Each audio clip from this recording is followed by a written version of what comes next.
Ladies and gentlemen, thank you for standing by and welcome to the Q1 2021 Amdocs Earnings Conference Call. At this time, all participants are in a listen-only mode.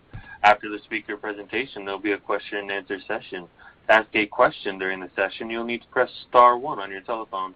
Please be advised that today's conference is being recorded. If you require any further assistance, please press star 0.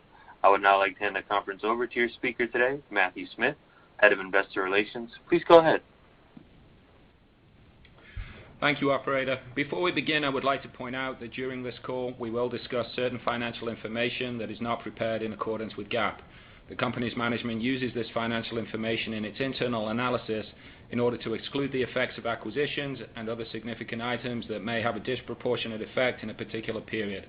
Accordingly, management believes that isolating the effects of such events enables management and investors to consistently analyze the critical components and results of operations of the company's business and to have a meaningful comparison to prior periods.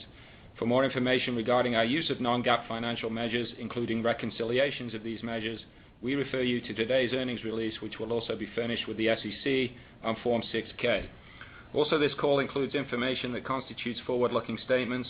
Although we believe the expectations reflected in such forward-looking statements are based upon reasonable assumptions, we can give no assurance that our expectations will be obtained or that any deviations will not be material. Such statements involve risks and uncertainties that may cause future results to differ from those anticipated. These risks include, but are not limited to, the effects of general economic conditions, the duration and severity of the COVID-19 pandemic and its impact on the global economy, and such other risks as discussed in our earnings release today and at greater length in the company's filings with the Securities and Exchange Commission, including in our annual report on Form 20-F for the fiscal year ended September 30, 2020, filed on December 14, 2020. Amdocs may elect to update these forward-looking statements at some point in the future. However, the company specifically disclaims any obligation to do so. Participating on the call with me today are Shuky Sheffer, President and Chief Executive Officer of Amdocs Management Limited, and Tamar Rapaport-Dagim, Joint Chief Financial and Operating Officer. And finally, a copy of today's prepared remarks will be posted on the Investor Relations section of Amdocs' website following the conclusion of this call. And with that, I'll turn it over to Shuky. Thank you, Matt, and good afternoon to everyone joining us today on today's call. I would like to preface today's remarks by referring to the previously announced divestiture of Open Market, which we successfully completed on December 31st. My comment on this call will therefore refer to certain financial metrics on a pro forma basis where applicable in order to provide you with a sense of the underlying business trends excluding the financial impacts of Open Market. I am pleased to report a strong quarter to start our fiscal year 2021. Among the highlights, we delivered a record high revenue, which was up 4.3% year over year as reported and above the midpoint of our guidance, even without the benefit of foreign currency movements. With our best ever quarter in North America and Europe. We maintain a high win rate, including significant new multi-year strategic partnership agreement with T-Mobile USA, and we generate a robust normalized free cash flow of $385 million for the quarter. During Q1, we focused on accelerating our growth by monetizing the strategic engines we've built to meet our customer requirements for digital modernization, 5G, the journey to the cloud, and next-generation OSS platform that accelerates innovative 5G network service in the cloud era. I'm happy to report that we are seeing some encouraging signs of market traction as we execute on our strategy. Our first quarter sales momentum was strong, as reflected in our pro forma 12 months backlog, which grew by a record amount of approximately $150 million sequentially and 5.6% year over year. The mix of the new awards was also well balanced across our product portfolio and include also several new wins for OpenEdge 5G charging and policy solutions. Now, let me provide you some color regarding our regional performance during Q1. Beginning with North America, we delivered a record quarter as we ramp up customer activities to support their strategic investment in next-generation 5G customer experience solution. We delivered on the cloud. At AT&T, for instance, we are accelerating a program to modernize the consumer mobility domain by including the deployment of 5G monetization solution leveraging OpenEdge capabilities, as we announced last quarter. As I mentioned in opening remarks, we are today delighted to announce that Amdocs has been selected to modernize and accelerate T-Mobile's digital transformation and journey to the cloud by signing a new multi-year agreement which further strengthens our long-term strategic partnership. As part of the engagement, T-Mobile will implement the Amdocs Q1 product portfolio to support next-generation communication and media services for its consumer and business customers. Additionally, Amdocs will provide extended next-generation hybrid cloud operation in the form of a multi-year managed services engagement for T-Mobile digital platform covering automation and operation, and continued support for T-Mobile as it navigates through a complex integration process. Among some after the first quarter highlights, Charter selected Amdocs for a multi-year managed services agreement in support of its Spectrum mobile business. Additionally, a pay TV provider has chosen our cloud-based monetization platform to support enterprise and wholesale services in its next-generation 5G network. To summarize North America, we are pleased with our Q1 sales momentum, which we believe reflect the strength of our next-generation 5G customer experience solution and our ability to accelerate our customer journey to the cloud. Moving to Europe, we delivered a second straight quarter of record revenue. During Q1, we continued to win new logos such as Wind one of the largest mobile operators in Italy, which has chosen to deploy Amdocs Optima to the public cloud to provide a modern 5G-ready monetization platform for its postpaid consumer and its enterprise customer across all lines of business. An emerging theme in the communication industry is the shift from physical to software-based SIM cards. This trend has been accelerated by the global pandemic and is translating to growing demand for the Amdocs cloud-based eSIM platform, which has already been adopted by Telefónica in Brazil and Chile, and which is recently chosen by Cellcom Israel to be deployed on Microsoft Azure for its commercial launch of eSIM-enabled devices like smartwatches, cellular phones, laptops, tablets, and more. We are also delighted to be growing our presence in Russia, where Project 202, our digital experience group, has been selected by MTS as a consultancy partner in its plans to take its customer ecosystem and retail experience to the next level and to help identify new business revenue streams and opportunities. Amdocs Media offering also continuing to gain traction. In Eastern Europe, Ubiquiti strengthened its footprint at A1 Telecom Austria Group by renewing its multi-year partnership with A1 Horvatsky to provide transaction-based offerings for premium studio content as well as end-to-end content management, which includes marketing, localization, and processing services. Regarding the outlook of Europe, we are focused on our project execution and on winning new business opportunities that will further expand our regional customer footprint for the longer term. Turning to the rest of the world, Q1 revenue improved on a sequential basis. Among the highlights of the quarter, we continue to strengthen our relationship with long-standing strategic customers across the region.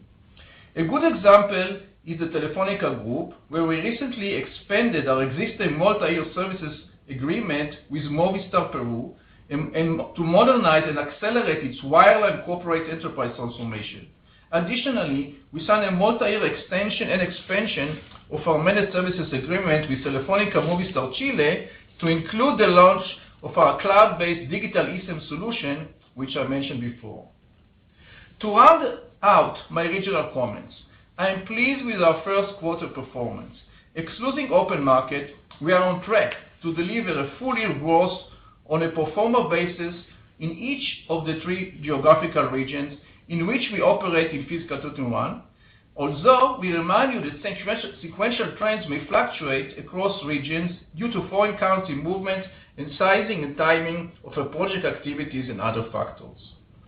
Our confidence in the outlook is supported by our recent sales momentum and our ability to monetize the strategic engines of growth we've built to support our customer needs for digital modernization to enhance customer experience, 5G, the journey to the cloud, and a next-generation OSS platform that accelerates innovative 5G network services in the cloud era. We are seeing strong interest in OpenNet's 5G charging and policy solution, which naturally complements the multiplayer capabilities of our charging platform and 5G monetization and order handling offerings. The integration of these technologies has strengthened our market offering and helped us to win new awards with AT&T and several other service providers in the past months. These awards include one of America's largest prepaid, no-contract wireless provider, which has recently selected Amdocs OpenX 5G policy management system running on AWS Cloud to enable management and control of 5G and all other wireless services. Over in Europe, we've expanded our partnership with A1 Telecom Austria Group with a multi-year deal to provide digital monetization using OpenX 5G charging and policy products and services. And at Globe Telecom, in the Philippines, we have successfully implemented the Amdocs OpenX solution on AWS Cloud to support GOMO, Globe's fully digital telecom brand. Overall, we are pleased with OpenX's recent progress and its proven ability to support the future charging and policy needs of the world service provider as they accelerate the 5G investments. To wrap up, I'm pleased with the strong start we've made to the fiscal year, especially amid the great uncertainty regarding the spread and severity of the COVID-19 pandemic, which continues to adversely affect the global economic outlook.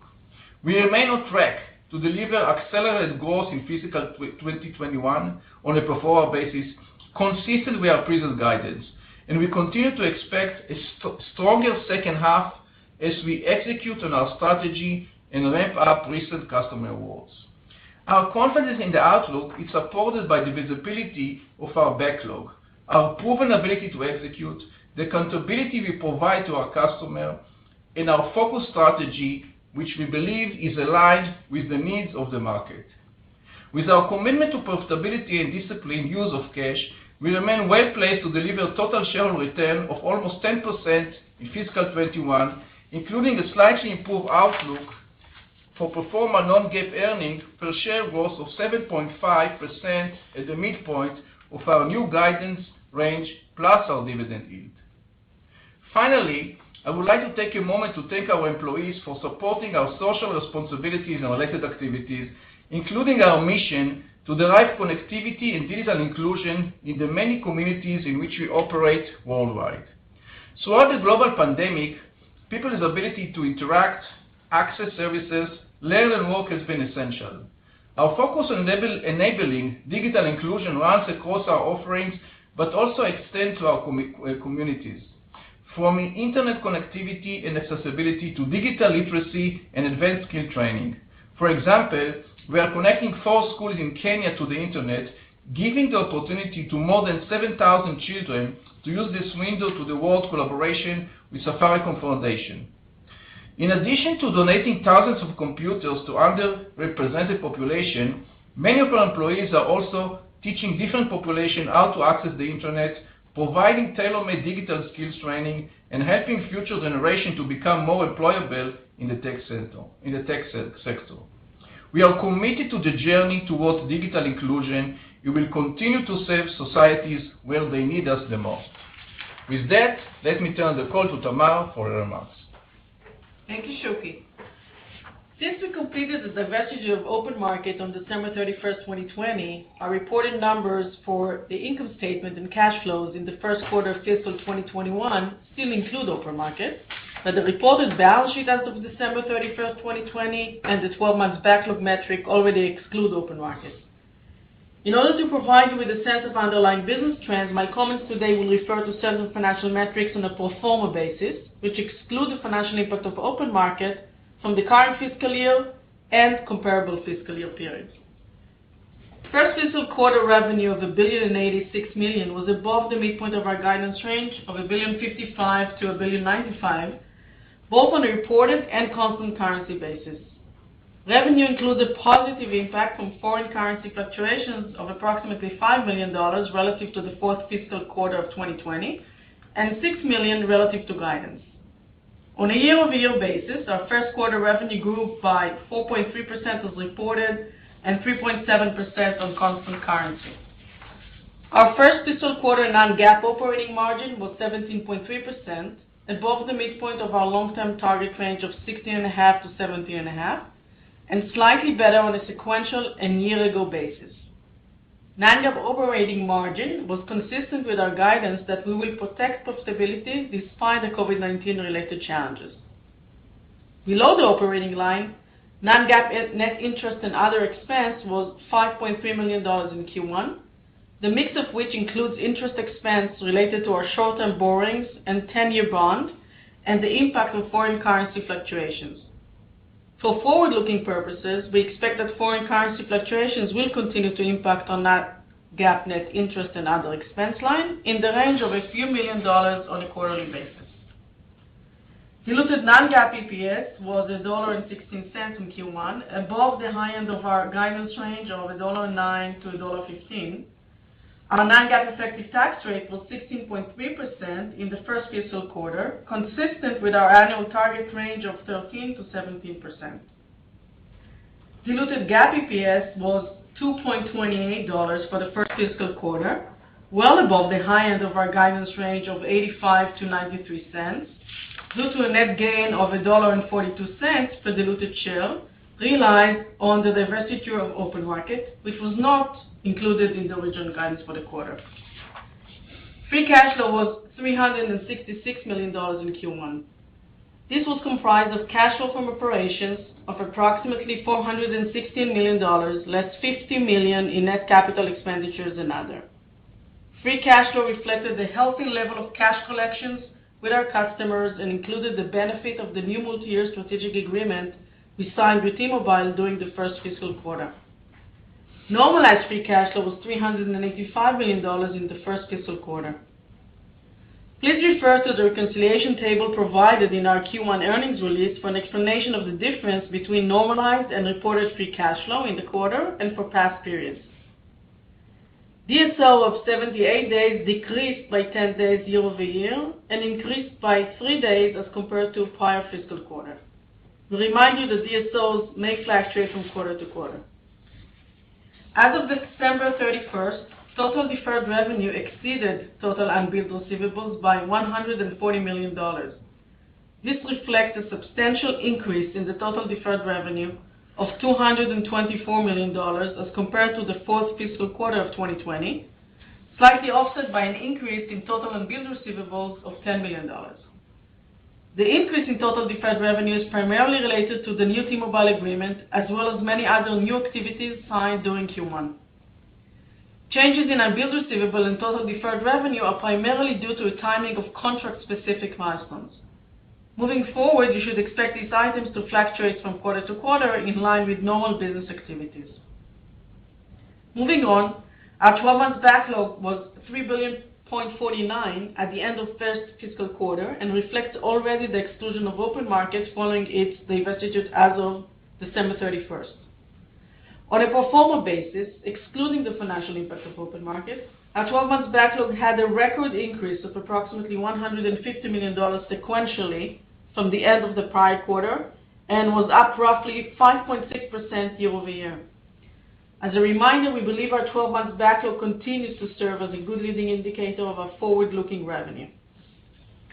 I am pleased to report another record quarter for managed services agreements, which comprised roughly 57% of total revenue.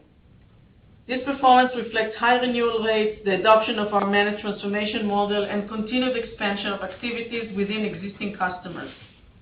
To clarify, Open Market business was not classified as managed services, and therefore its exit will not impact moving forward our revenue from managed services.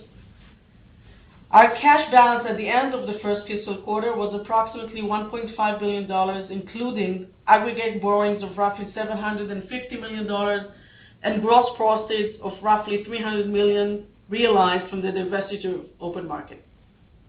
Given our plans to use the majority of Open Market consideration for accelerated share buyback in the next several months, we expect our cash balance to be lower at the end of fiscal Q2. We remain comfortable with our balance sheet and believe that we have ample liquidity to support our ongoing business needs while retaining the capacity to fund strategic growth investments as and when the right opportunities arise. Additionally, we are committed to maintaining our investment-grade rating. Now turning to the outlook, the prevailing level of macroeconomic and business uncertainty surrounding the magnitude and duration of COVID-19 pandemic remains elevated. The midpoint of our revenue guidance reflects what we consider to be the most likely outcomes based on the information we have today, but we cannot predict all possible scenarios. And we remind you that our outlook may be impacted materially as our customers continue to evaluate their strategic business priorities and future pace of investment. We expect revenue for the second fiscal quarter of 2021 to be within a range of $1.015 billion to $1.055 billion. Our Q2 revenue guidance anticipates a positive sequential impact of approximately $4 million from foreign currency fluctuations.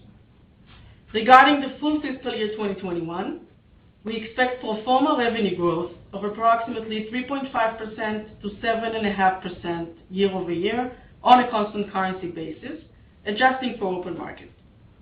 This outlook is in line with our previous guidance for expected pro forma revenue growth on a constant currency basis. On a reported basis, we are adjusting our full year fiscal 2021 revenue outlook to reflect the divestiture of open market as of December 31st, meaning that open market is included in the first fiscal quarter numbers only. We therefore expect reported full year revenue growth in the range of negative 0.3% to plus 3.7% year over year, as compared with our previous range of 4 to 8% year over year. The adjusted revenue outlook on a reported basis anticipates a positive impact from foreign currency fluctuations of approximately 1.2% year over year, as compared to a positive impact of 0.5% previously. As a reminder, our initial outlook at the beginning of fiscal 2021 had anticipated revenue growth of 3.5 to 7.5 on a constant currency basis, including a full year contribution from open market. Additionally, we expect the ramp-up of customer activity to contribute an acceleration in the rate of year-over-year revenue growth on a pro forma basis in the fiscal second half.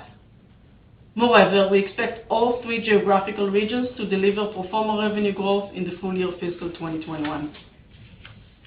As a final point to further help in your modeling, we remind you that we originally planned for open market fiscal 2021 annual revenues in the range of approximately $300 million.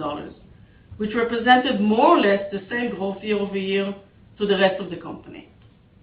Open market generated roughly 75% of its revenues from North America, with Europe accounting for the balance. Regarding profitability, we now anticipate quarterly non-GAAP operating margins to track roughly in line with the high end of the annual target range of 16.5% to 17.5%. This improvement relative to the levels of the past several quarters reflects the benefit of ongoing cost and efficiency improvements and the divestiture of open market, for which operating margins were below the corporate average, tracking in the low double digits. We remain focused on protecting our profitability while maintaining strong execution during the ongoing pandemic and increasing R&D investments to support our customers and future growth strategy. We expect the second fiscal quarter diluted non-GAAP EPS to be in the range of $1.09 to $1.15. Our second fiscal quarter non-GAAP EPS guidance incorporates an expected average diluted share count of roughly 132 million shares. We excluded the impact of incremental future share buyback activity during the second fiscal quarter, as the level of activity will depend on market conditions. Regarding the full year fiscal 2021 outlook, we expect non-GAAP diluted earnings per share growth of 5.5% to 9.5% on a pro forma basis, which is slightly better than the original pro forma guidance of 5 to 9% we provided for the year. On a reported basis, we expect to deliver full year diluted non-GAAP EPS growth of 4 to 8% year over year. This outlook includes the impact of open market for the first quarter only and compares with our previous outlook of 5 to 9% year over year, which still included open market for the full year of fiscal 2021. We expect our non-GAAP effective tax rate to be within our annual target range of 13 to 17% for the full fiscal year 2021. I am pleased to report we are raising our outlook for normalized free cash flow for the year 2021 to approximately $800 million, compared to $620 million previously. The new outlook is equivalent to approximately 8% of our Amdocs current market capitalization and represents a conversion rate of roughly 130% relative to expectations for non-GAAP net income. As a reminder, we expect free cash flow to convert at a rate more on par with our expected non-GAAP net income over the long term.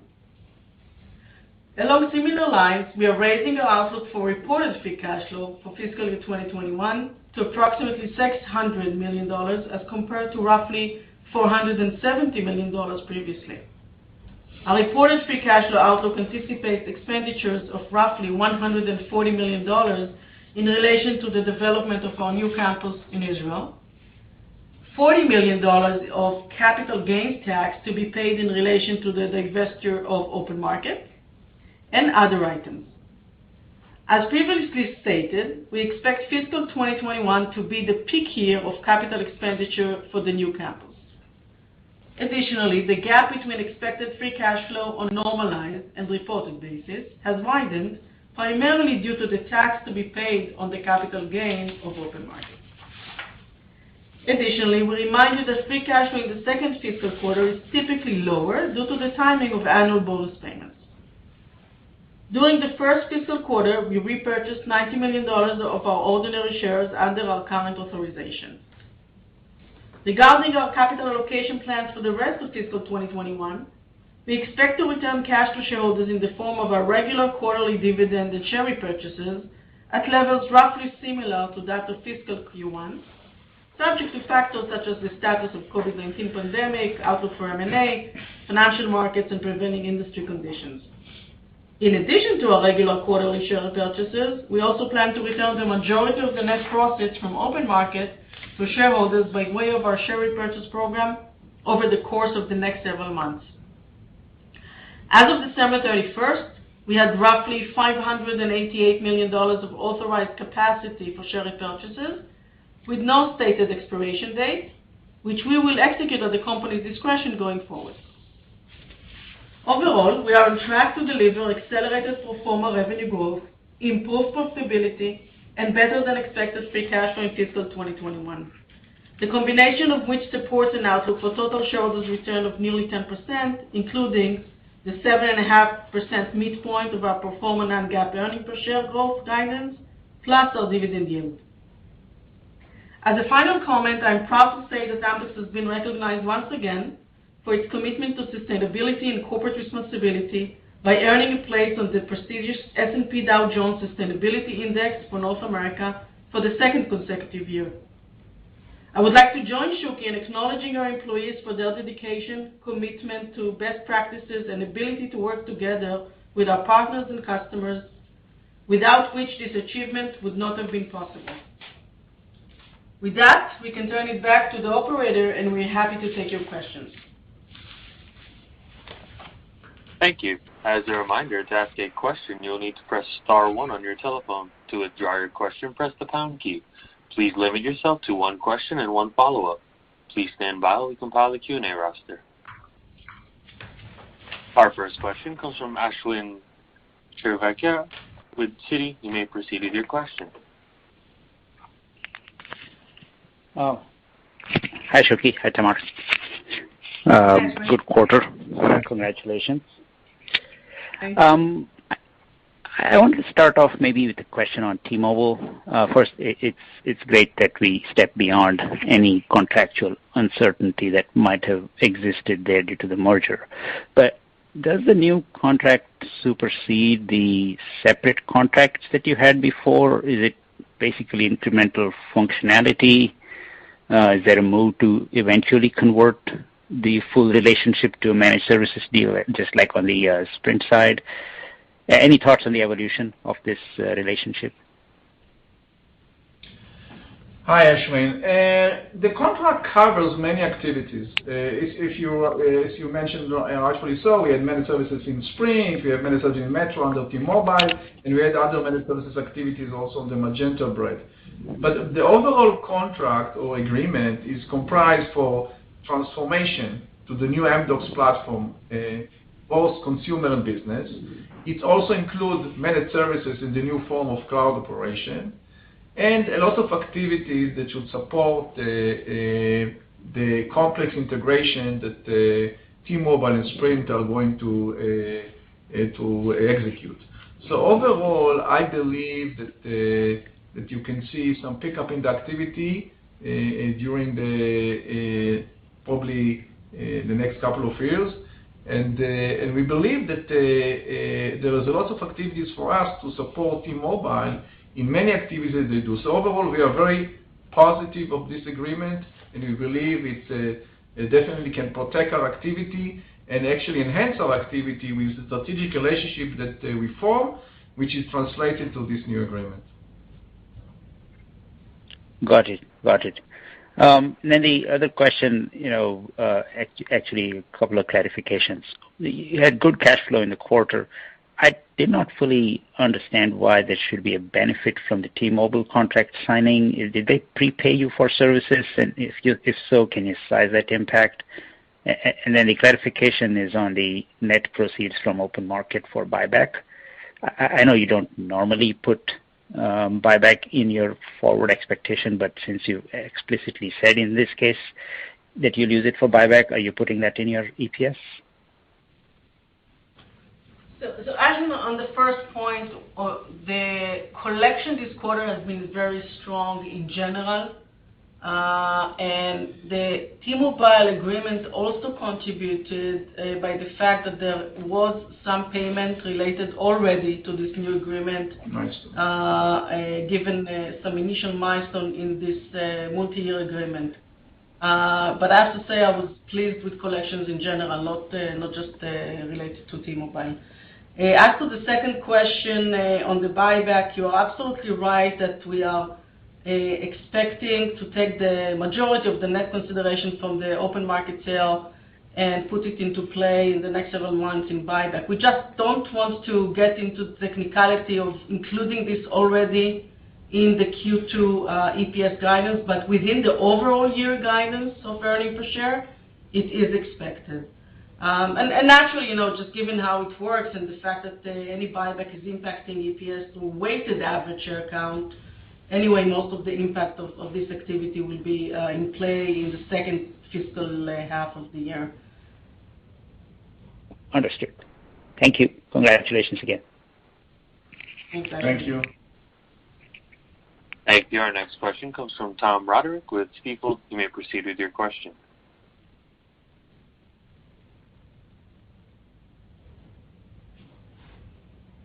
If your line is on mute, please unmute, Tom. There we go. Let's try that again. So, hi, Shuky. Hi, Tamar. Thanks for taking my question. Congratulations on a nice start to the year.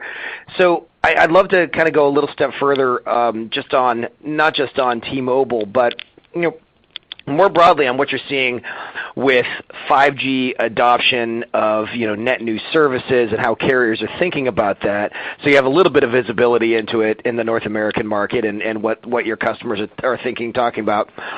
How is that translating into demand for Amdocs, demand for net new services? And then, Shuky, can you kind of give a little bit of an offset in terms of how that impacts the historical NFV vision? Would love to hear if that's eating into that at all, or if it's purely complementary. Thanks. Okay. So NFV actually it's an older term. I mean, it evolved today to next generation networks actually. Which we have a lot of activity and pretty much aligned with our next generation OSS offering. But back to your 5G question, all our customers in North America are now building the next generation 5G platform, both for consumer and both for business, B2B. Our offering actually addresses the whole variety of systems that needs to support this, obviously from the ordering system, from catalog, from charging and rating and all the monetization activity, and also in the network domain. So I think that, and everything basically is on the cloud. So I think that if you look in our strategy, which actually to support the 5G offering on the cloud, it's very much aligned with ongoing in North America, which is leading the world in a 5G adoption. So I think that we are with the right time, with the right offering, and every one of our customers right now in North America investing in 5G. Let me just add another point on that is that in the other market, in the other side of the world, which is South Korea, definitely leading the way on 5G as well. We've also been very successful both with Korea Telecom and a more recent win with the LGU Plus, gaining a lot of experience and good references from these wins as well. Yeah. And back to your NLV comment, so now we see a lot of demand for our network offering. It's, as I said today, it's called Next Generation OSS. It's the orchestration, service design and creation, everything cloud native. And I think that now that the 5G network offers so much capabilities for monetization, the integration between our BSS and OSS system is very relevant. Wonderful, really helpful. And Tamar, this is probably still a little bit early and in flux given the world is changing so much right now. But as you put together, as you complete a new campus, a beautiful new campus, and in the middle of all that, the world is changing with respect to where employees can sit and the advancements of virtual and work from home environment. Does any of what we've seen in the last year change the way you think about the long-term margin structure and where your employees sit, or do you expect that everyone will sort of be, back in the office by the end of this year, whenever when the time is right?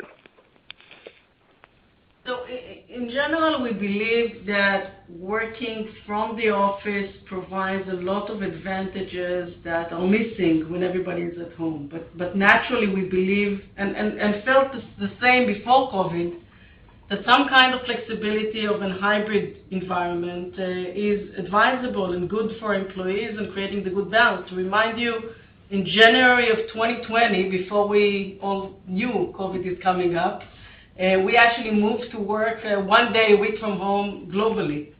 And now with all the learnings and experiences, of course, with this recent year enforced on us with the pandemic, we realized that there is an opportunity to build a hybrid model where we give flexibilities to employees to work some days from home, but naturally want them to come back to the office. Now, relative to timing, that depends in each country, in each region, sometimes even specifically per city, what's the overall situation, because of course we are keeping as the first priority the health and safety of our employees.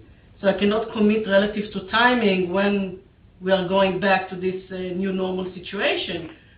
Connecting it back to your point about the campus, we've built a lot of flexibilities in the design and thinking in this campus in terms of seating layout, in terms of how much we can sublease to others, because naturally we built a campus that is there to stay for decades, not just for the next year or two.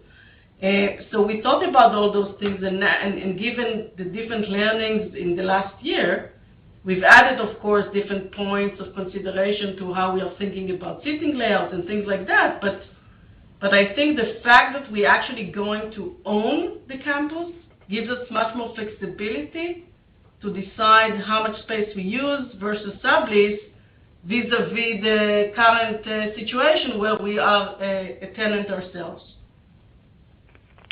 Fantastic. Really good. I appreciate it. Thank you, guys.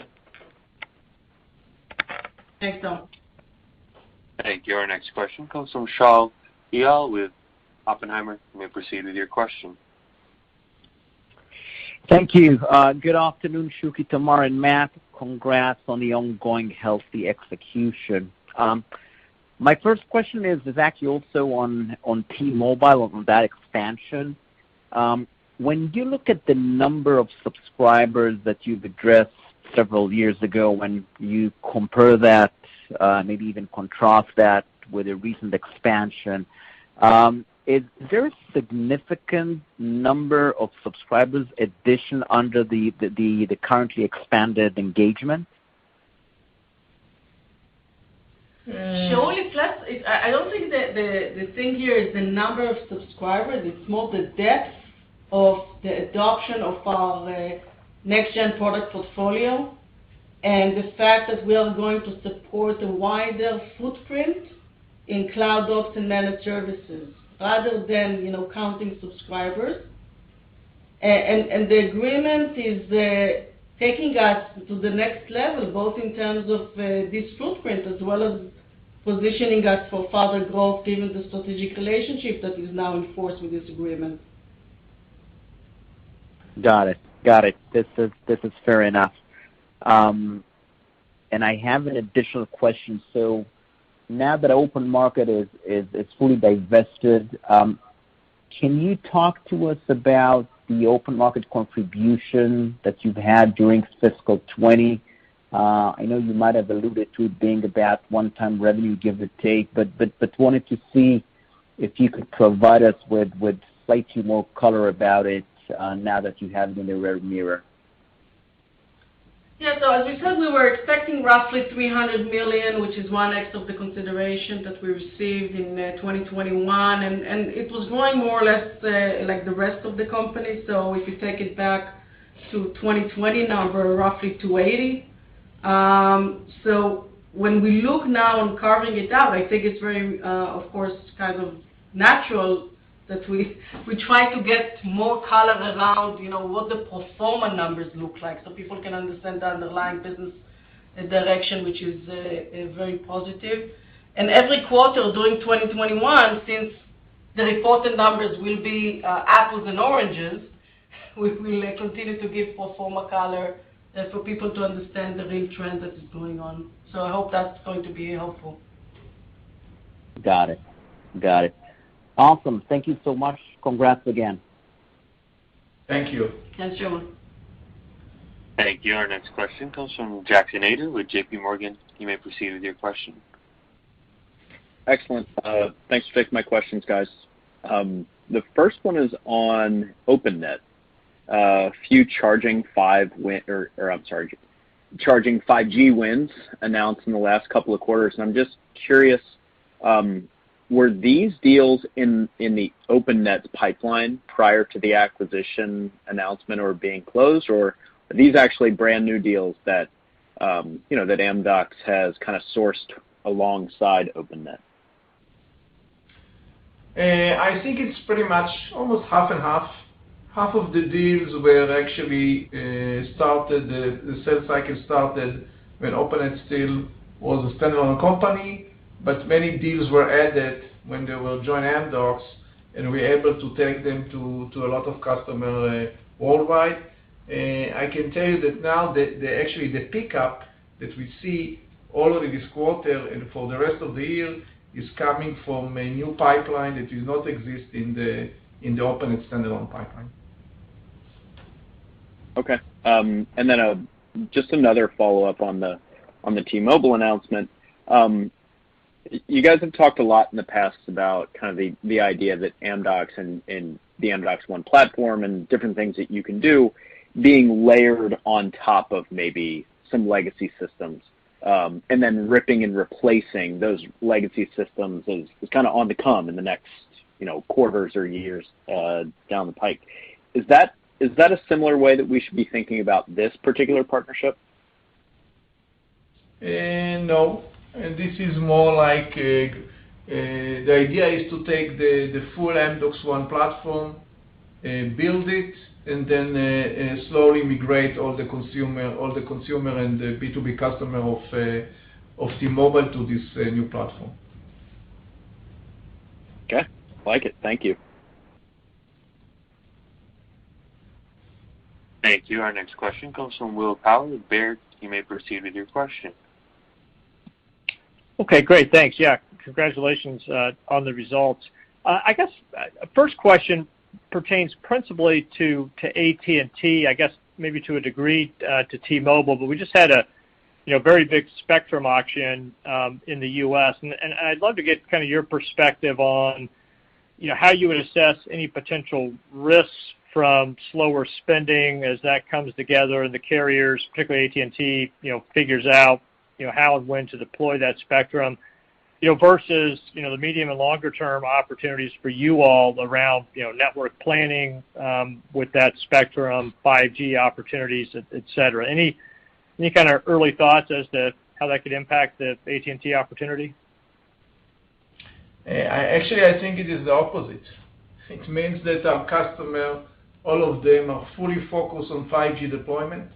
In order to deploy 5G, definitely need spectrum to build a network, but they must upgrade all their BSS system, their charging and policy system. So I think it's another evidence that all the North America carriers are committed to the 5G journey, and I think it's actually good news for us because it means that while they are upgrading the network, they must also upgrade the IT system, the BSS systems, policy charging, and everything that touches 5G. Okay, yeah, that makes sense. All right, and I also just wanted to ask, Tamar, really nice growth in backlog. Any other, color you're able to share that? How much of that perhaps was related to T-Mobile versus, I don't know, other factors you might call out? So T-Mobile was a significant number, but definitely if you look on just even the wins we could announce, not to mention many others that we were not able to mention by name, it was a very strong signing quarter. So I'm very pleased with many, first of all, new logos. We mentioned, for example, Windtre, one of the largest operators in Italy. We've been speaking for a while about our success in Italy, a country just several years ago we didn't have any business in, and then we signed Vodafone Italy, and then Telecom Italia, and then Sky Italy, and now Windtre. So we are very happy about the momentum. North America, we gave a couple of examples. Charter, we gave an indication that we signed another important deal in North America with the pay TV and player that is moving into 5G. We signed another prepaid customer with the 5G policy. So really, it's been a great quarter. Yes, T-Mobile contributed definitely, but many other deals. Okay, thank you. Thanks. Thank you. And as a reminder, to ask a question, you'll need to press star 1 on your telephone. Our next question comes from Tavi Rothner with Barclays. You may proceed with your question. Oh, hi. This is Chris Reimer on for Tavi. Thank you for taking my question. Just looking at managed services and last year being a record year and the strong performance this quarter, what would you say were the driving forces behind customers who choose the managed services? I think the driving force is that actually managed services is evolving. The new name is a cloud operation or cloud managed services operation. That in all the new deals, and T-Mobile is a good example, it's the deal have many aspects and many pillars. One of them is the deployment of a new transformation to our new Amdocs One platform, but to operate the new cloud environment in the cloud managed services operation. So I think that the same value that we are able to prove in the managed services, which was on premise, we can even have a bigger value in the cloud operation. And I think giving the full accountability that we have, that always was the main differentiator for us in the managed services, we see the same phenomena, the same differentiation in the cloud managed service operation, and this is why we expect this to continue to grow. Mm-hmm. Okay. And can you talk about the traction you're seeing for Amdocs Media and some of the content services you provide? When we look on the media space, to remind you, when we entered this adjacent market, we saw a three-pronged strategy. One was to take the media business we acquired and broaden it internationally. The beachhead at the time that in our acquisition strategy was ubiquity, mainly focused back then in North America, and we've had a major success in taking it to many new logos in Europe, in Latin America, in APAC, etc. The second layer was the convergence that is happening between connectivity and entertainment. We've seen many communication service providers adding entertainment services, whether through M&A or launching over-the-top brands, and we've seen the success there. And the third layer, which is the slower to evolve from our point of view, is to penetrate the larger media companies as they go directly to consumers. We are seeing this phenomena these days happening with the big guys, but we're also targeting mid-sized media companies as they are moving forward and providing direct customer experience as they're launching their brand to consumers. And we are hoping to see that part evolving as well from our point of view. Now, COVID has put obviously some challenges on everyone producing content these days, given the more difficulty in launching new productions and new content into the market. But we believe that this will be obviously overcome as soon as the pandemic is over, and also more new content will be launched into the market, which is always positive for the media business. Mm-hmm. Okay, thank you. That's very helpful. Thank you. Thank you, and I'm not showing any further questions at this time. I would now like to turn the call back over to Matthew Smith for any further remarks. Yeah, thank you very much, everyone, for joining our call this evening and for your interest in Amdocs. We look forward to hearing from you in the coming days. If you do have any additional questions, please call us in the Investor Relations group. And with that, have a great evening, and we'll finish the call. Thanks. Thank you, ladies and gentlemen. This concludes today's conference call. Thank you for participating. You may now disconnect.